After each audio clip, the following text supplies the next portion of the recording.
This is when most people will go into a negative state and complain. Now, I'm not saying that you can't complain, because there will always be something to complain about the person you live with. But there is a big difference between complaining and criticizing. Hi everyone, Leon here. Welcome back to my channel. What you've just seen earlier is one of the things that will kill relationships. So, what's the difference between a complaint and a criticism? A complaint focuses on a specific event or behavior. And in the earlier example, it could sound something like, "I thought you promised to keep the clothes earlier. I'm very angry that it's still a mess on the bed. Could you do it now?" A complaint tells the person how you feel about a specific event and what you need the person to do. However, criticism expresses negative feelings or opinions about a person's personality or character. Taking the example earlier, a criticism may sound like this: "Why are you always so lazy? Why can't you keep your word? You just don't care anymore, do you?" In an argument, complaint does lesser damage to the relationship than criticism. You can almost always recognize a criticism as it usually contains universal terms like "you always" or "you never." And be careful not to turn your complaint into a criticism, because it's easy to do that by just adding "what's wrong with you." Criticisms are quite common in relationships, but the problem comes when it becomes too frequent. And this behavior will lead to even more deadlier behaviors that kills relationships. Contempt is a form of disrespect. It makes you feel that you are more superior than your partner. It's like whatever they say or do, you want to put them down. Contempt can be in the form of sarcasm and cynicism, or it can take the form of eye-rolling, names-calling, hostile humor, and so on.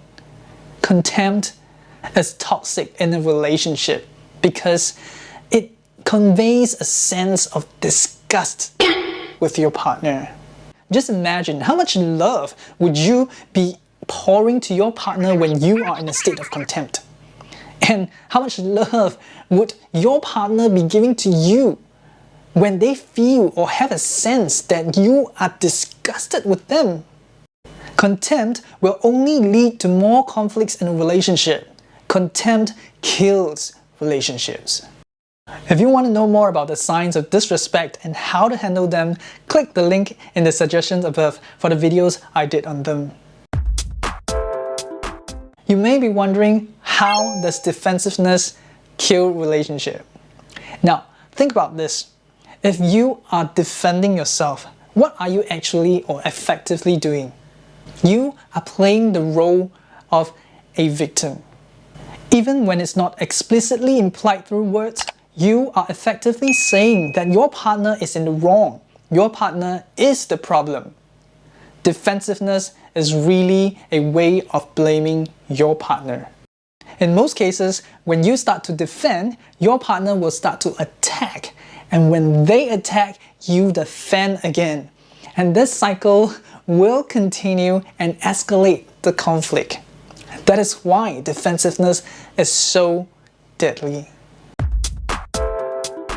Stonewalling happens when one partner eventually tunes out of whatever conflicts that happen.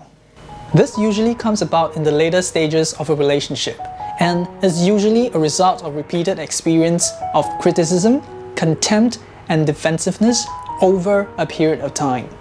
The negativity accumulated from these three things over a period of time will make the person feel overwhelmed at some point in time. The only solution he or she can think of is to tune out. When a person encounters any fights or conflicts with their partner, they choose to disengage and avoid it. They choose to look down, look away, keep quiet, or even walk away. But by choosing that, you are also choosing to avoid repairing your relationship. By avoiding your partner or giving them the silence, you are provoking your partner even more. And this will not help the relationship at all. If you want to know more about how to resolve conflicts, watch this video next to learn more. Not all is lost, even if you are experiencing some or all of these relationship killers. As long as you're aware and willing to repair, there's still hope. So live and love passionately.